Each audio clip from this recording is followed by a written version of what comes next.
Buenas noches, amados hermanos. Que el Señor les bendiga. Gloria a su nombre.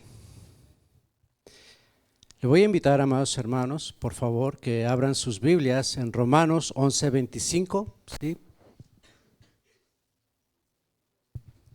Romanos 11:25. Cuando lo tengan, me dejan saber con un amén. Romanos 11:25. Bueno, este es el tema número 43, amados hermanos. Seguimos compartiendo lo que es nuestra confesión de fe, la serie con nuestra confesión de fe, y el tema 43 es la salvación de Israel. Romanos 11:25 y 26 dice: porque no quiero, hermanos, que ignoréis este misterio, para que no seáis arrogantes en cuanto a vosotros mismos, que ha acontecido a Israel endurecimiento en parte, hasta que haya entrado la plenitud de los gentiles. Y luego todo Israel será salvo. Como está escrito: vendrá de Sión el libertador, que apartará de Jacob la impiedad. Y este será mi pacto con ellos, cuando yo quite sus pecados. Bueno, yo le puse como título a este tema: injertados o desgajados. ¿Sí? ¿Me acompaña ahora, hermanos? Señor, te damos gracias, Padre, por tu palabra, Señor. Tu palabra es eterna, Señor, tu palabra es bendita, Padre. Permítenos, Señor, en esta noche aprender, Señor, de ella, Dios mío. Rogamos, Señor, nos acercamos a ti porque nosotros dependemos de ti, Señor. Que sea tu palabra, Señor, en nosotros, Dios mío. Bendice a nuestros hermanos en esta noche que se dieron cita, y por favor, Dios mío, abre nuestros oídos, Señor, para nosotros captar el mensaje que tú tienes para tu pueblo, Señor. Rogamos en el nombre de Jesús. Amén. Déjeme le explico un poquito de la historia acerca de él. Va a ser súper brevemente, no me voy a entretener mucho. Antes de hablar lo que sucederá con el pueblo de Israel en los últimos tiempos, ¿sí? Vamos a hablar un poquito acerca de eso. Déjeme compartirle brevemente, ¿sí? La tradición bíblica marca el origen del pueblo de Israel. Todos saben el origen del pueblo de Israel, ¿verdad? ¿Sí? Bueno, que fue con Abraham, quien tuvo un pacto con Dios. Es muy breve, ¿eh? Este tuvo un hijo llamado, ¿qué? Isaac, muy bien, palomita, hermanos. Que tuvo un hijo a la vez. Isaac tuvo un hijo llamado Jacob, ¿sí? Y bueno, tuvo dos, ¿verdad? Pero vamos a enfocarnos en Jacob. Jacob fue renombrado como Israel. Hermano, ¿qué hemos aprendido en las clases que nos da el pastor? Engendró 12 hijos, amados hermanos, dando origen a las 12 tribus de Israel, ¿verdad? ¿Sí? Bueno, según el relato bíblico, los descendientes de Jacob emigraron a Egipto, donde fueron esclavizados, ¿verdad? Donde Dios oyó su clamor y les proveyó un libertador. ¿Quién es ese libertador? Sí, Moisés, el cual lideró para liberarlos de la esclavitud y de la mano del faraón, ¿verdad? Y así guiarlos a una tierra que Dios les prometió, ¿sí? Una tierra donde fluiría leche y miel, la tierra de Canaán, la tierra prometida, ¿verdad? Que Dios le prometió. Bueno, desde mucho tiempo el pueblo de Israel se estableció en la tierra prometida, ¿verdad? Y Dios reinaba sobre el pueblo. ¿Y sabe qué, amados hermanos, cómo reinaba? Que Dios estableció jueces para que impartieran justicia en el pueblo, en cualquier caso que se pudiera dar entre los hijos de Israel. Entonces, ellos recibían el consejo de Dios por medio de los jueces, ¿verdad? por un periodo de tiempo, para que ellos al ver las naciones, hablando de los judíos, dijeron, vieron que tenían reyes, ¿verdad? Que pues estaba de moda lo de reyes. Entonces a ellos se les ocurrió, pues nosotros también queremos rey, ¿sí? ¿Y sabe qué, amados hermanos? Dios les cumplió su deseo. Dios le dio un rey, ¿sí? Estableció una monarquía. El primer rey fue, amén, seguido por por su contrincante, ¿verdad? Seguido por David, quien convirtió a Jerusalén en la capital, ¿sí? Y a su vez tuvo un hijo llamado Salmón, ¿verdad que es brevemente? Sí, es muy brevemente. Quien construyó el primer templo. Tras la muerte de Salomón, el reino se dividió en dos partes: el reino de Israel al norte y el reino de Judá, que quedó al sur, ¿sí? El reino de Israel, por lo tanto, fue conquistado por los asirios y su población fue deportada. Más tarde, el reinado de los babilónicos o de los babilonios conquistaron a Judá, ¿sí? Y destruyeron a Jerusalén y enviaron los judíos al exilio. Los persas, amados hermanos, cuando los persas conquistaron a Babilonia, ¿sí? Y tomaron el control de Israel, pero entonces Persia les permitió a los judíos regresaran a Jerusalén y así podían reconstruir la ciudad, ¿sí? Amén. Bueno, en la era moderna, amados hermanos, a finales del siglo XIX, el movimiento sionista buscó establecer un Estado judío soberano en la tierra de Israel, su patria ancestral. El Estado de Israel fue proclamado el 14 de mayo de 1948, tras la resolución de la ONU de dividir Palestina, ¿verdad? Bueno, eso creó la creación la creación del Estado fue enseguida inmediatamente por la guerra de independencia contra los asirios. ¿Se acuerda de la guerra de los 6 días? Que Dios milagrosamente ayudó a Israel a vencer a las naciones árabes. Bueno, hoy en día Israel es una república democrática. ¿Por qué? Porque pueden escoger su primer ministro, ¿sí? Y una nación multiétnica, porque hay naciones, ciertamente judíos, pero dentro de ellas hay multiculturalismo, ¿verdad?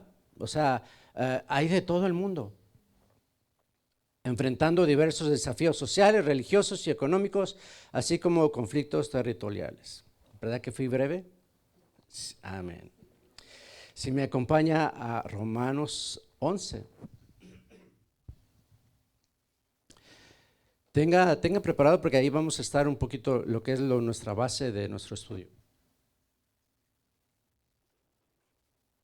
En esta porción bíblica de Romanos 11, amados hermanos, Pablo llega a la explicación de su argumento. ¿Cuál argumento? De que Dios no ha rechazado a Israel. Demuestra que esta era la salvación de los gentiles y algún día llegará a su punto culminante. Cuando venga Dios, reanudará su trato con Israel y Israel será salvo. Pablo comienza esta porción diciendo, porque yo no quiero, hermanos, que ignoréis.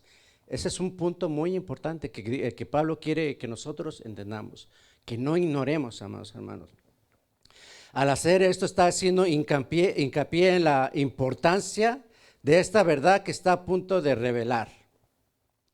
Es esencial, pues, que los cristianos estemos informados acerca de la voluntad revelada de Dios sobre este asunto. ¿Qué asunto?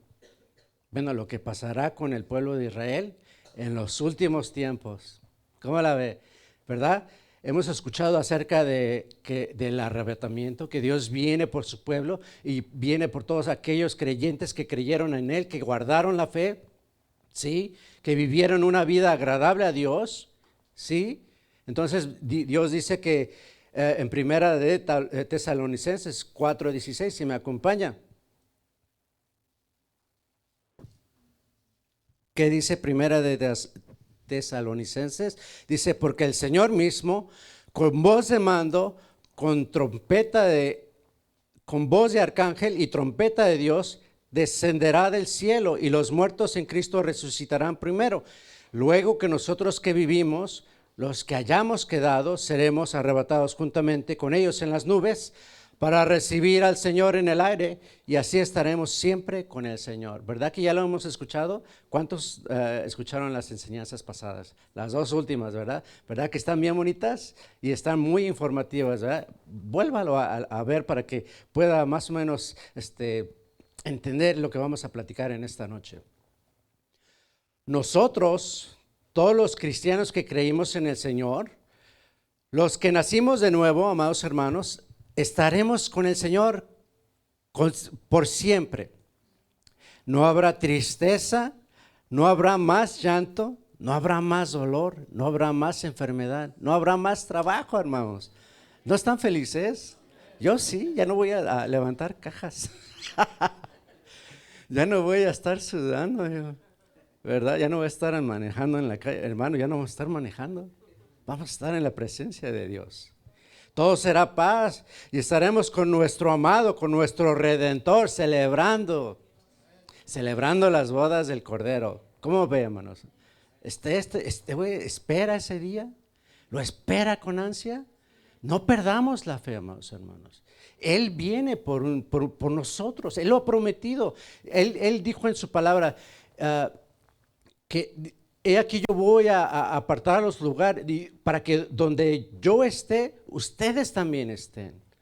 Sí, entonces el Señor dice la palabra de Dios que él no es hombre para que mienta, ni hijo de hombre para que se arrepienta. Y lo que Él dijo, amados hermanos, lo va a cumplir al pie de la letra, ¿verdad?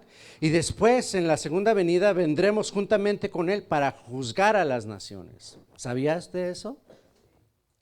Lo que Pablo está a punto de revelar es un misterio, ciertamente, pero ya revelado.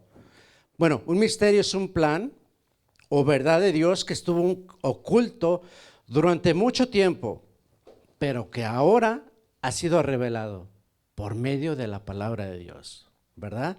Que ahora podría entenderse sino por revelación divina.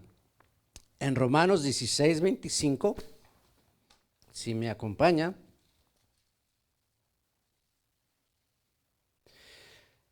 Antes que nada, vamos a leer Romanos 11:1. ¿Qué dice Romanos 11:1? Dice, entonces preguntó, ¿acaso Dios ha rechazado su propio pueblo, la nación de Israel? Por supuesto que no.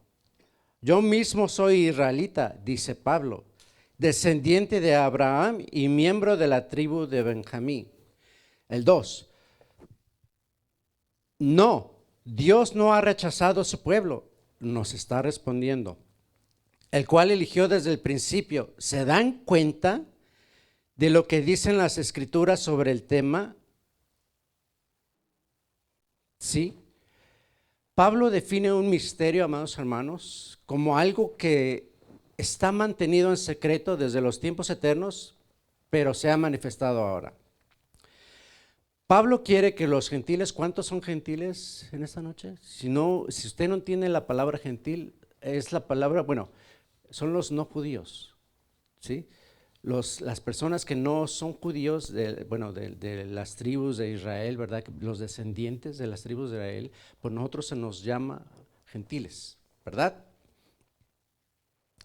Pablo quiere que los gentiles entiendan este misterio para que no se vuelvan orgullosos.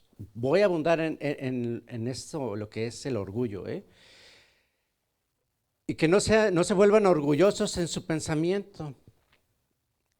Porque a veces se dice que el conocimiento conduce al orgullo. A veces, en algunas ocasiones, puede suceder. Pero eso no es cierto cuando se recibe con una manera adecuada. ¿Sí? ¿Cómo? con humildad, ¿verdad? O sea, con una actitud humilde. Si los gentiles no entienden este misterio, Pablo está a punto de decirles a ellos que existe el peligro que se conviertan o nos convirtamos en personas orgullosas. Y pensemos que somos merecedores de la salvación de Dios. Fíjese, hay gente que por el hecho de que no matan, no roban, hacen buenas obras, dicen, yo no le hago mal a nadie, no he matado, no he pecado, no robo, pues yo soy bueno, ¿sí? Y usted les dice, no, usted es un pecador, se ofenden nada más. Inclusive nosotros, amados hermanos. Nos ofendemos cuando alguien nos confronta con la verdad, con las verdades del Evangelio. No cualquiera es verdad, porque hay muchas verdades, ¿verdad? Pero solamente hay una verdad, ¿verdad? Amén.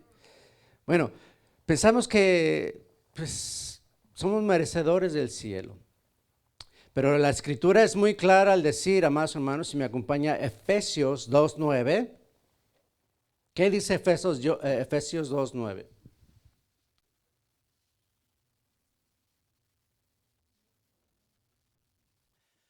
Porque por gracia sois salvos, por medio de la fe, y esto no es de vosotros, pues es don de Dios, no por obras, para que nadie se gloríe. Porque si fuera por obras, amados hermanos, los ricos fueran, a tricontirechi contra salvos, ¿verdad? Porque tuvieran todo el dinero para darle de comer a los pobres, ¿sí? Para hacer buenas obras. Pero imagínense, ¿dónde quedaremos nosotros los pobres? Entonces no es por obras, es por fe en el Hijo de Dios. Déjame le explico acerca de la arrogancia y el orgullo. ¿Me permite? ¿No está enojado? No, no, porque veo caras así como agüitadas del hebreo sentirse mal. Bueno, el orgullo es el resultado de sentirse superiores. En este caso, los gentiles, los creyentes no judíos que se habían injertado al olivo original, que es el Israel, ¿sí? Este orgullo, bueno, era muy peligroso. Fíjese lo que dice, no son ellos quienes dan la vida a la raíz. La raíz es la promesa de Dios al pueblo de Israel. No somos nosotros los gentiles, ¿sí? Porque Pablo, amados hermanos, había notado eso, ¿sí? Que nosotros, el pueblo injertado a la vid verdadera o al olivo original, pues ya nos sentíamos como que la mamá de los pollitos, como dice el hermano Isidro, ¿no? Ya nos sentíamos acá bien, bien, y hacían de menos a los hermanos judíos, siendo que de ellos nosotros habíamos alcanzado la salvación. La jactancia contra las ramas originales, o sea, los judíos, era una falta de humildad por parte de los gentiles.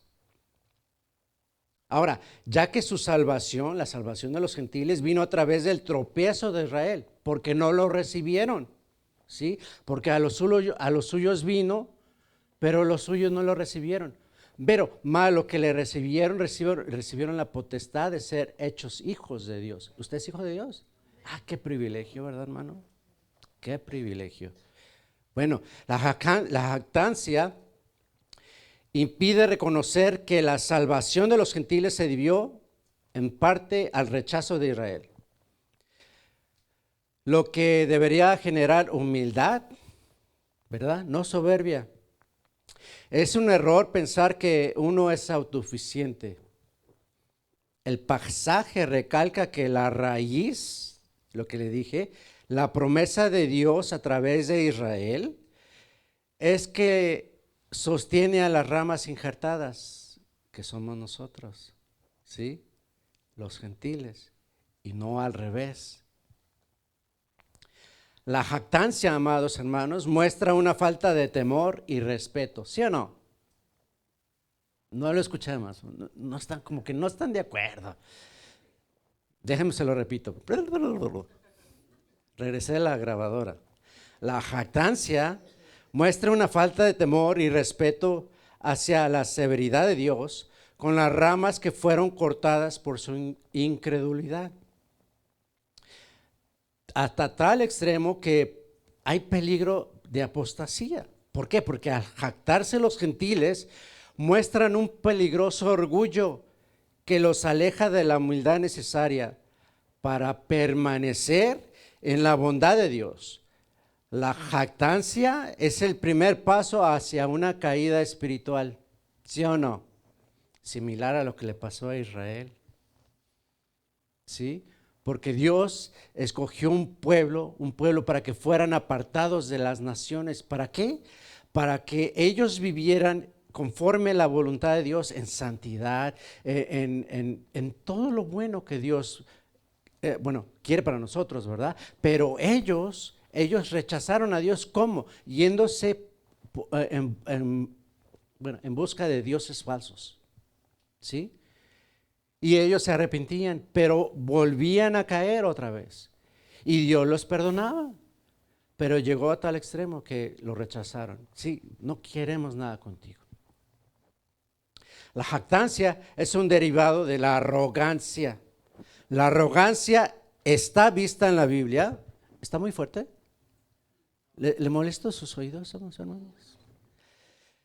La jactancia es un derivado de la arrogancia. La arrogancia es vista en la Biblia como un pecado grave que Dios detesta. ¿Sí? Porque ¿por qué fue el diablo sacado de allá donde estaba Dios? ¿Por qué? Sí, bueno, opuesto a la humildad y a la piedad, que a menudo conduce a la destrucción. Se describe como una actitud, la jactancia, se describe como una actitud de orgullo que exalta al yo por encima de Dios y de los demás.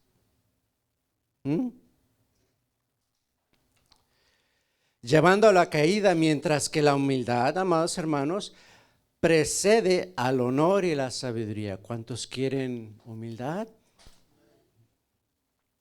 El orgullo se manifiesta en palabras y acciones perversas.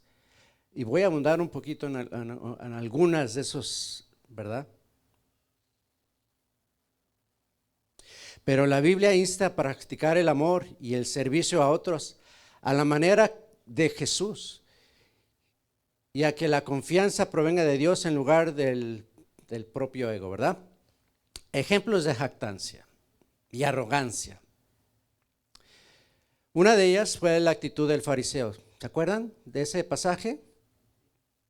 Bueno, el orgullo y soberbia se considera superior y glorifica a sí mismo. Ahorita vamos a leer el pasaje. Autosuficiencia, confía en su propia justicia y en su propio cumplimiento de la ley de Dios. Menosprecia a los demás, señalándolos como peores que él. ¿Sí? ¿Se acuerdan de lo del pastor? 3 para usted y 1 para... Su oración es un monólogo egocéntrico, una alabanza a sí mismo, no a una súplica a Dios. Voy a abundar, ¿listos? Bueno, prioriza la apariencia sobre la transformación. Quien adopta una actitud fariseica se enfoca en lo externo, cómo viste, cómo hablas, qué haces en público, pero no se ocupa de lo que hay en el corazón de esa persona que está juzgando, ¿sí? Le importa más mantener una imagen que vivir una vida rendida a Cristo. Es experto en señalar a los demás. El fariseo moderno encuentra fallas en todos menos en sí mismo. Todos están equivocados. Ustedes todos están equivocados, solo yo tengo la respuesta. Bueno, es lo que dice la actitud fariseica, ¿verdad? Usa la Biblia como arma no como luz. Fíjate que nosotros, amados hermanos, que nos paramos en este lugar, tenemos que tener cuidado con lo que nosotros compartimos al alma. Que no sea de nuestra propia cosecha, amados hermanos. Tenemos que ahí, ¿verdad? Amados hermanos, refrenar eso. Bueno, cita versículos con exactitud, pero sin discernimiento espiritual. Lo utiliza para probar un punto, sí, ganar un debate o justificar su propia postura. El América es el mejor equipo de México. Y todo el que no esté de acuerdo, los agarré, ¿verdad? Les digo, amados hermanos, les digo, jactantes, digan no a la jactancia, amados hermanos. Valora más normas que la misericordia. Como los fariseos antiguos, se enfoca en las reglas, estructuras, hábitos y formas, muchas veces impuestas por la tradición y no por la palabra de Dios.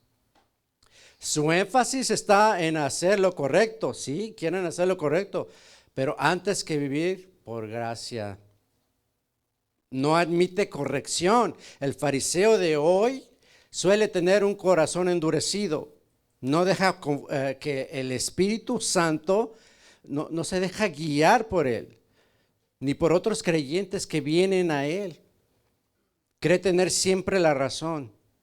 Ya ve, hermanos, les digo que mi equipo considera que su interpretación es la verdad incuestionable. O sea, lo que yo pienso aquí, lo que yo les estoy diciendo, es la ley. ¿Sí? Bueno, busca reconocimiento espiritual. ¿Ya se cansaron, amados? Como que los veo agüitados. Bueno, busca reconocimiento espiritual. Ora para ser visto, sirve para ser aplaudido, da para ser elogiado. El motor de su actividad religiosa no es el amor, sino el deseo de ser considerado muy espiritual por los demás. Ya le paro, ¿verdad? O ya, no, ya le paro. De otra manera, la actitud del publicano. ¿Quieren escuchar la actitud del publicano? Pues de humildad. Reconoce su condición pecadora y se siente indigno. Bueno, vamos a leer el versículo. Acompáñame a Lucas 18, 11 al 13.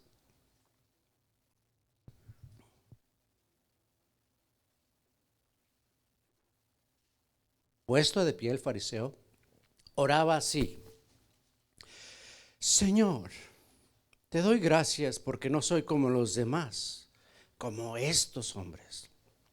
Ellos son ladrones, Señor, y malvados. Engañan a sus esposas con otras mujeres. Señor, tampoco soy como ese cobrador de impuestos que, bueno, yo ayuno 2 veces por semana y te doy la 10ª parte de lo que gano. Doy mi diezmo. Y dice el 13, el cobrador de impuestos, en cambio, ¿sabe qué hizo? Se quedó un poco más atrás. Ni siquiera se atrevía a levantar la mirada hacia el cielo, sino que se daba golpes en el pecho y decía: Dios, ten compasión de mí y perdóname por todo lo malo que he hecho. ¿Y sabe quién resultó ser, que tuvo la gracia de Dios? El publicano. ¿Por qué? Porque mostró contrición y se daba golpes de pecho como señal de dolor por sus faltas.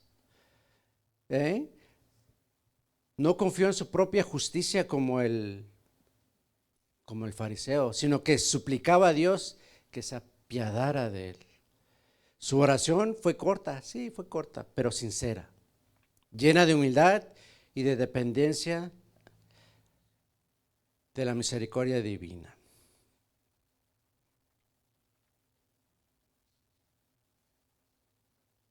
Ahora, más o menos, si se quiere gloriar, si se quiere jactar, bueno, no, gloriar.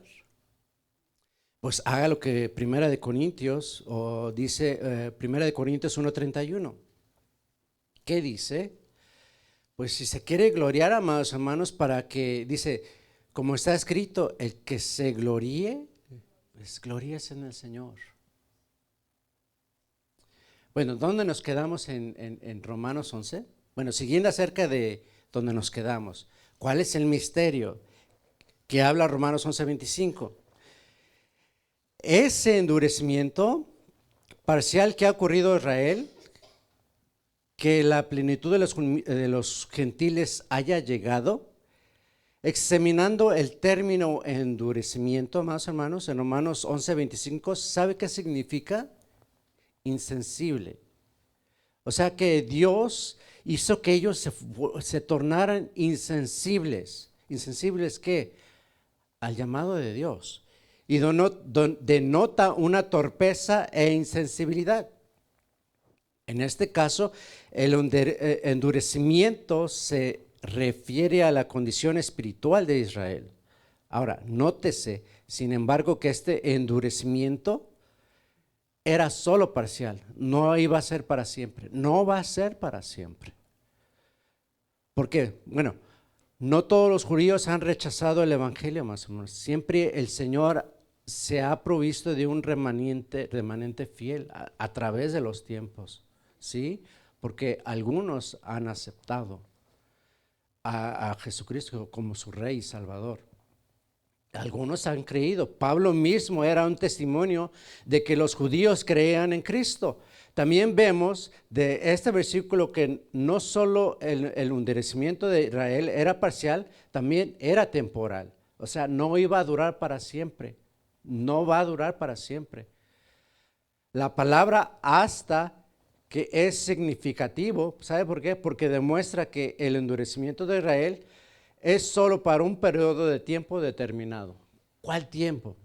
¿Hasta cuándo va a ser? Hasta el arrebatamiento, más hermanos. ¿Sabe por qué? Porque ahí la iglesia será levantada. Entonces el pueblo de Israel, que había sido desgajado de la rama, o sea, Dios tendrá un trato especial con el pueblo de Israel, un trato de juicio, por cierto.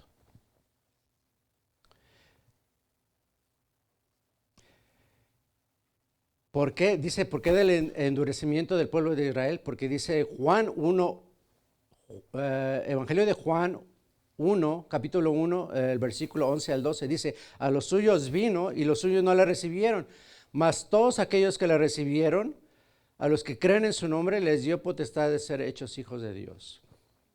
Los suyos, amados hermanos, eran los judíos. Y sabemos que en su mayor parte los judíos no lo recibieron, no recibieron al Mesías, su Salvador, su Redentor, su Rey, lo rechazaron. Pablo dice que no todo Israel prestó atención a las buenas noticias, tal como lamentó Isaías al profetizar que nadie en Israel creería el anuncio de la llegada del Mesías. Si me acompaña Isaías 53, ¿qué dice? Isaías 53.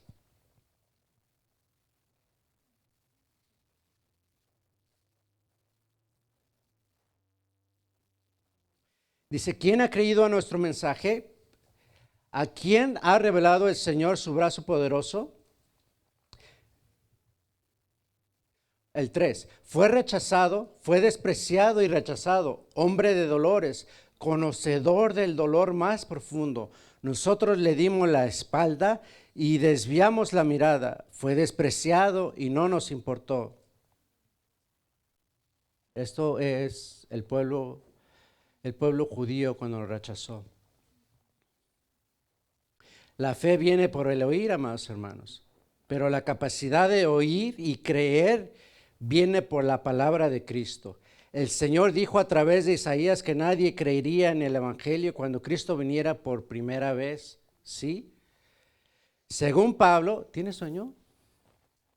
¿No? ¿No tiene sueño? Según Pablo, el Señor escogió un remanente de Israel para creer en el Evangelio, porque había prometido que siempre mantendría un remanente creyente dentro de Israel, pero el resto de Israel fue endurecido por Dios, como ya lo hemos leído. Pablo cita que Dios sería justo al oscurecer los ojos de Israel para siempre y doblegarse la espalda para siempre. Es decir, al impedirle recibir al Mesías para siempre, debido a su incredulidad y desobediencia bajo el pacto. ¿Cuál pacto? La ley. Pablo declara que su endurecimiento tenía como propósito bendecir a los gentiles por un tiempo, pero finalmente el Señor regresaría a Israel y traería a la nación a la fe para que puedan recibir la gloria que Él prometió. Ahora, ¿qué es la plenitud de los gentiles? Que habla el versículo 11 de Romanos, de 11, 26, 25.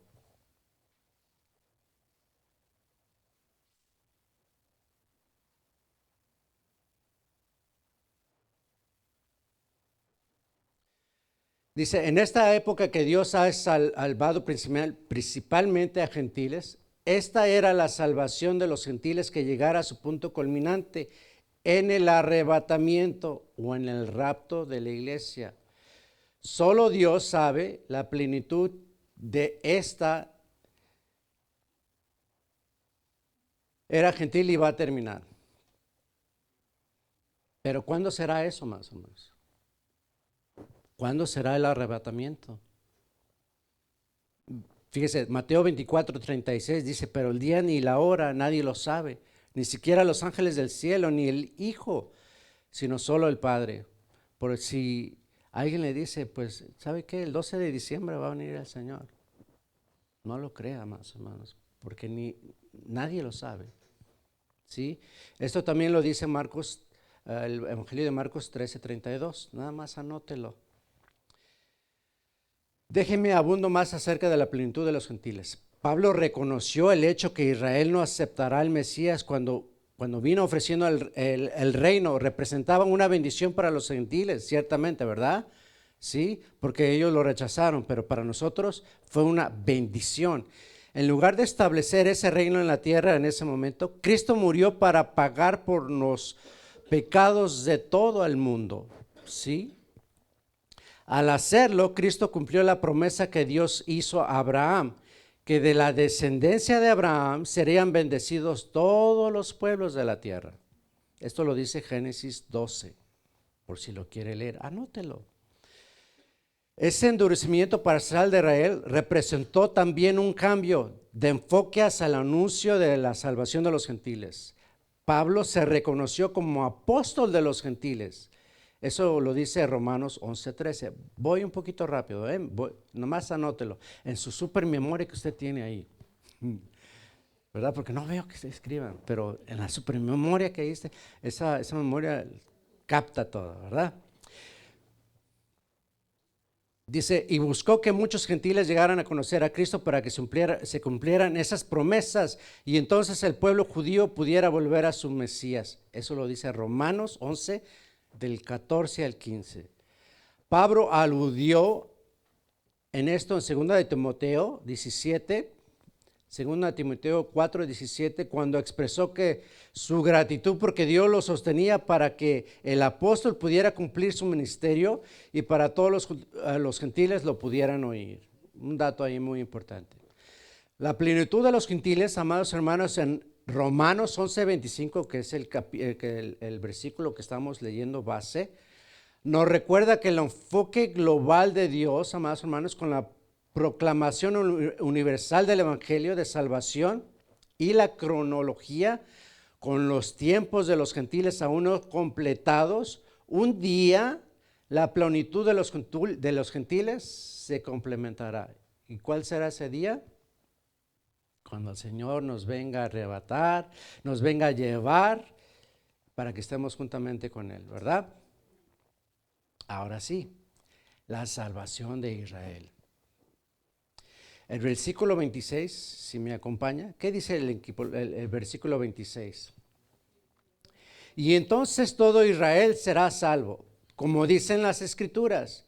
El que rescata vendrá de Jerusalén y apartará a Israel de la maldad. ¿Qué dice su Reina Valera.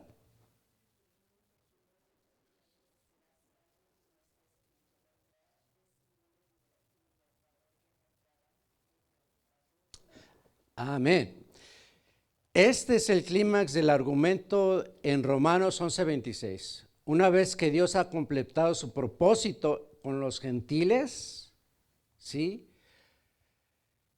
En el rapto, Él volverá a reanudar su plan con Israel.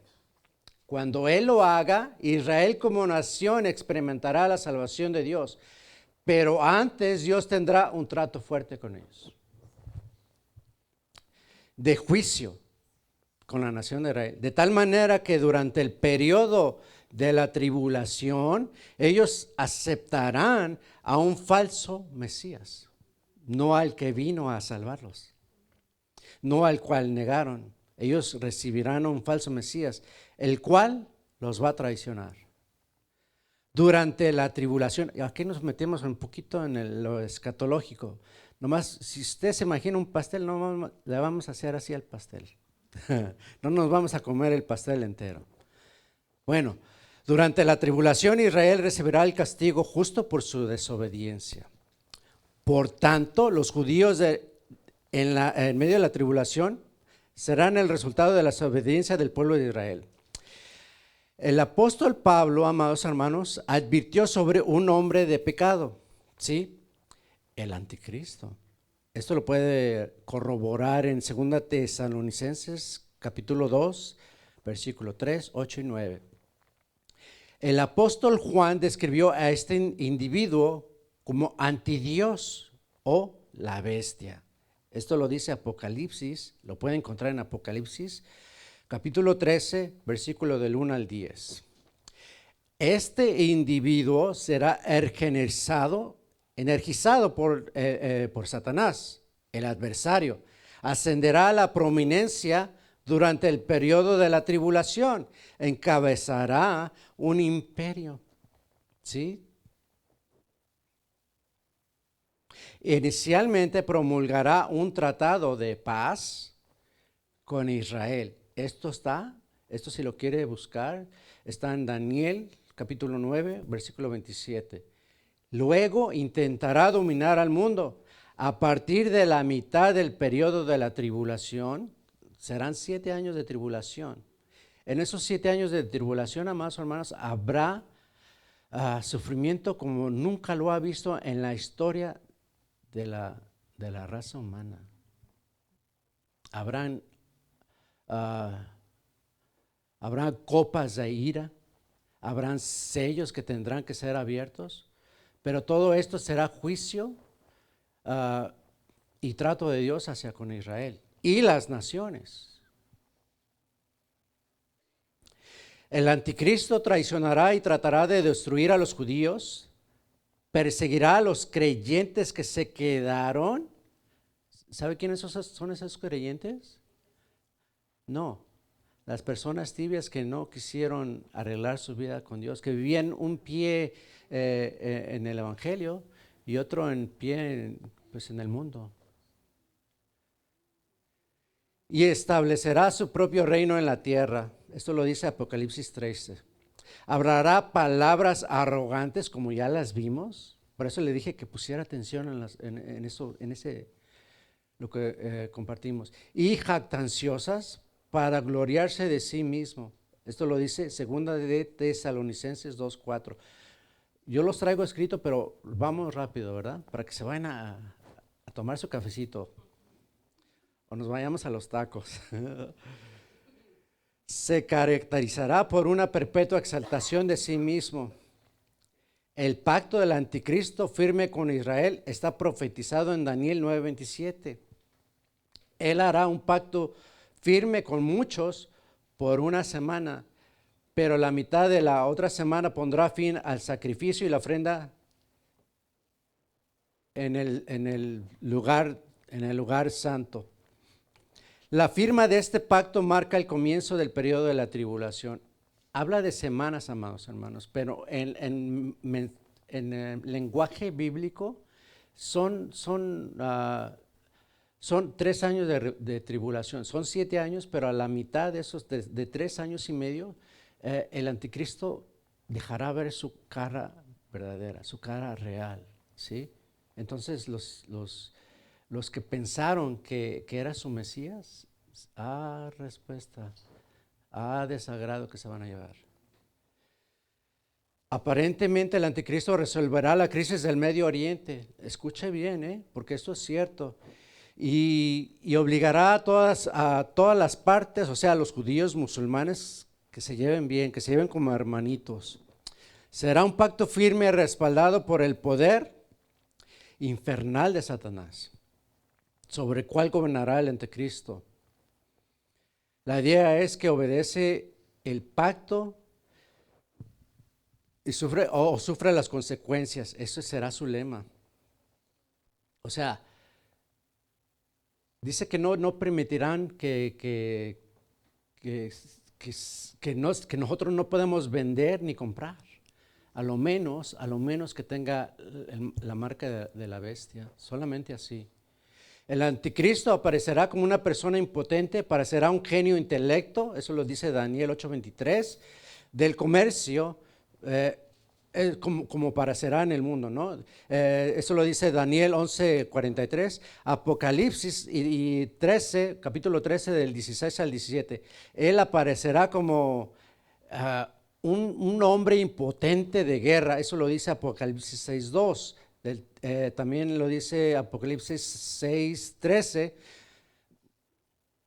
También tendrá palabras convincentes, o sea, eso lo dice también Daniel 11:36, y será un político.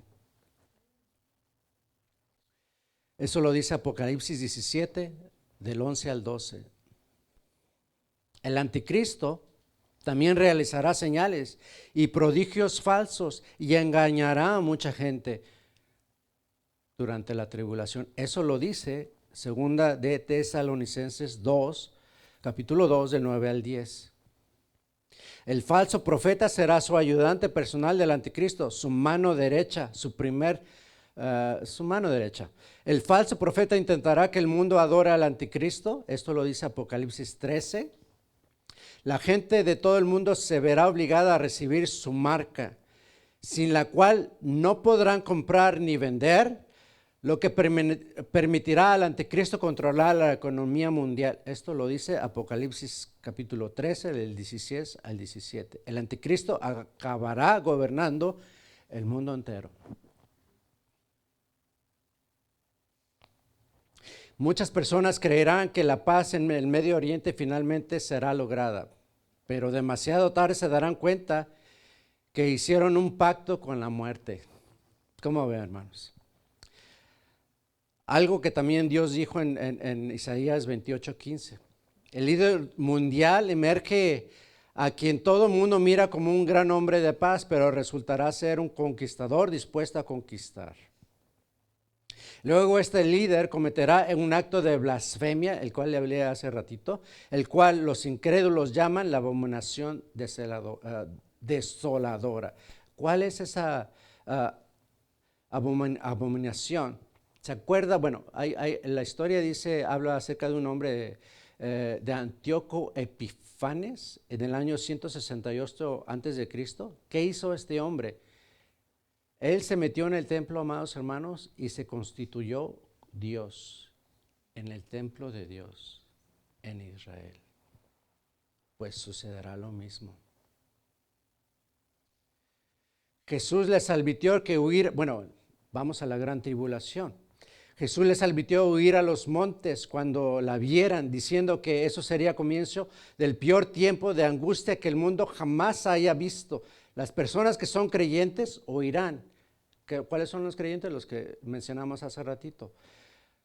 Pero que solamente son judías, por herencia, por tradición, aceptarán al impostor. Solamente esas personas. Esas personas creerán que Él es el tan esperado Mesías y lo adorarán, aun cuando comienza un coordinado esfuerzo para eliminar a sus hermanos creyentes de la faz de la tierra.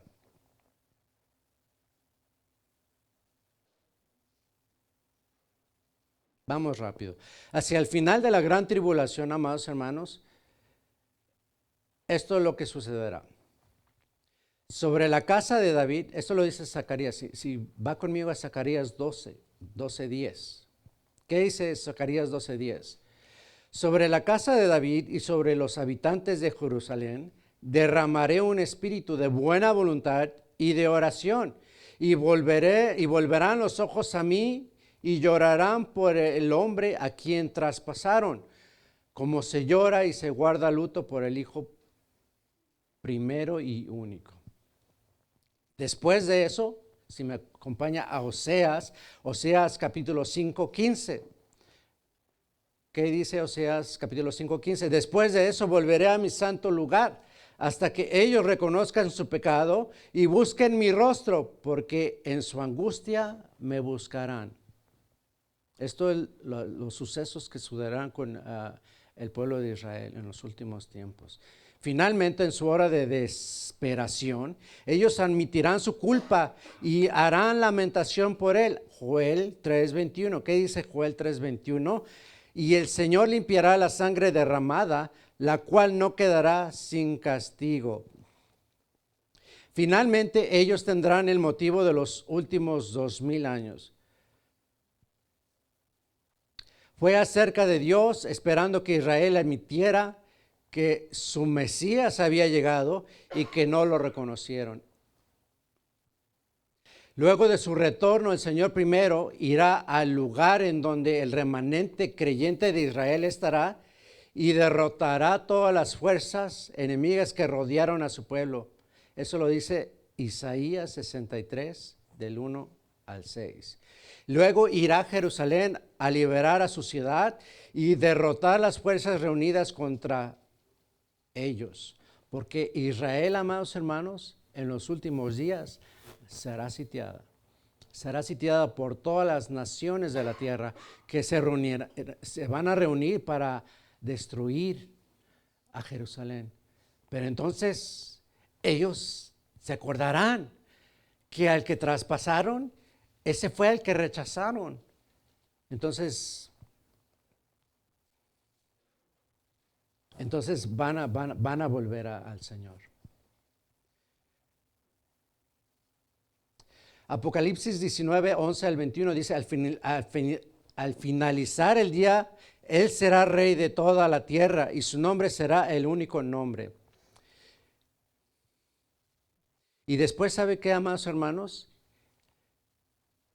Bueno, el milenio alguien más se encargará de enseñar esa enseñanza, pero en el milenio Israel volverá a ser la nación más favorecida de Dios en la tierra. De hecho, Él morará entre ellos como hizo en los tiempos bíblicos. Solamente que ahora será para siempre. Eso lo dice Ezequiel 4:7. Ellos ocuparán toda la tierra que les fue originalmente prometida. La paz y la prosperidad estarán a la orden del día, ya que todos los acérrimos enemigos de Israel serán derrotados. Ahora, vaya conmigo a Isaías 65, vamos a leer. Isaías 65 del 19 al 25. ¿Qué dice?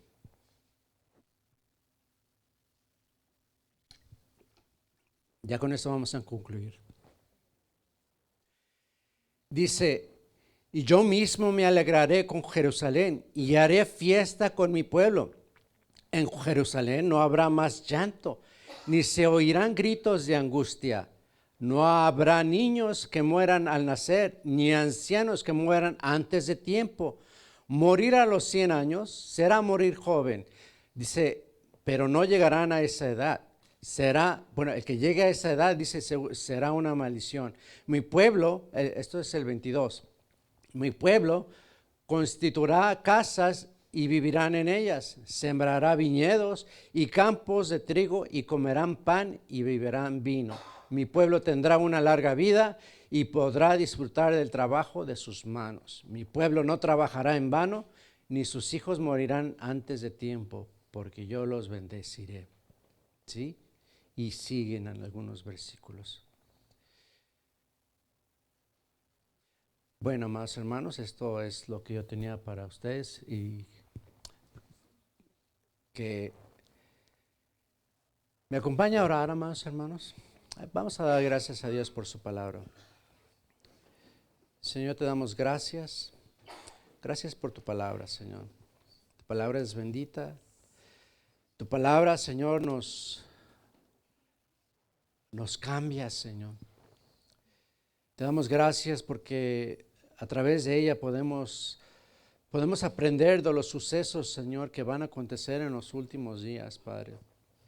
Pedimos, Padre, que tú nos ayudes a nosotros poder estar listos para ese día, Señor, que tú vendrás por tu pueblo, Señor, y nos tomarás y nos llevarás de este mundo, Señor, que de este mundo cruel, Padre, que solamente hay tristeza, Señor, que hay tribulación, Padre, que hay enfermedades, Señor, lo cual no habrá ya cuando estemos en tu gloria, Señor. Te damos gracias porque pues tú nos has prometido todas esas cosas y nosotros creemos, nosotros tenemos fe, Señor, que tú lo harás, Padre. Gracias, Señor, porque tu palabra nos influye, Señor, nos aumenta más nuestra fe, Señor, cuando tu palabra, Señor, es expuesta, Dios mío. Te damos honra, te damos gloria a ti, Padre. Permítenos, Señor, estar preparados, Señor, para ese día, Padre glorioso, que tú vendrás, Señor, por tu pueblo. Ayúdanos a vivir, Señor, una vida, Padre, recta delante de ti, Señor. Ayúdanos a vivir, Señor, para ti, apartados, Padre, de todas las cosas que a ti no te agradan, Señor. Ayúdanos a vivir una vida recta delante de ti, Señor. Y cualquier hermano, Señor, si hubiere aquí un hermano, Padre, que esté pues menguando en su fe, auméntale, Padre, su fe, Dios mío, para que él pueda tener este sentir, Señor, que tú proclamas en tu palabra, Dios mío. Te damos gracias, te damos honra, Señor, y gloria en esta noche, Padre. Gracias por tu palabra, gracias por tu amor y misericordia, Señor, que están siempre con nosotros en todo tiempo, Dios mío. A ti la gloria, la honra, por siempre, Dios. En el nombre de Jesús te damos gracias. Amén. Que Dios les bendiga, amados hermanos. Se pueden saludar y nos vemos prontamente. Que Dios les bendiga.